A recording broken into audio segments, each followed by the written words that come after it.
Injury থেকে ফিরেই আবারও ইংলিশ ফুটবলের মাঠে দাপট দেখালেন বাংলাদেশের তারকা ফুটবলার হামজা চৌধুরী।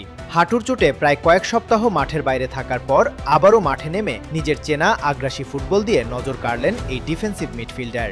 গত জানুয়ারির শেষ দিকে ইংলিশ চ্যাম্পিয়নশিপে চার্লটন অ্যাথলেটিকের বিপক্ষে ম্যাচ খেলতে গিয়ে হাঁটুর লিগামেন্টে চোট পান হামজা।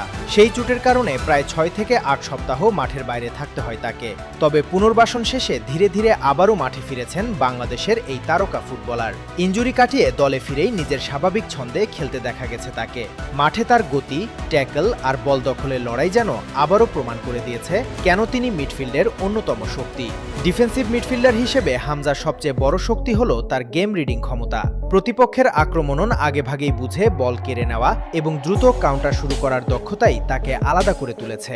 এদিকে সামনে রয়েছে বাংলাদেশের জন্য গুরুত্বপূর্ণ আন্তর্জাতিক ম্যাচ। মার্চের 26 তারিখ ভিয়েতনামের বিপক্ষে একটি প্রস্তুতি ম্যাচ খেলবে বাংলাদেশ। এরপর 31 মার্চ এএফসি এশিয়ান কাপ বাছাইয়ের শেষ ম্যাচে সিঙ্গাপুরের মুখোমুখি হবে লাল সবুজের দল। বাংলাদেশ ইতিমধ্যে বাছাই পর্ব থেকে বিদায় নিলেও এই ম্যাচকে ঘিরে সমর্থকদের আগ্রহ কম নয়, কারণ মাঠে হামজা চৌধুরীর উপস্থিতি মানেই মিডফিল্ডে বাড়তি শক্তি। ইনজুরি কাটিয়ে আবারও ফিট হয়ে উঠছেন হামজা চৌধুরী।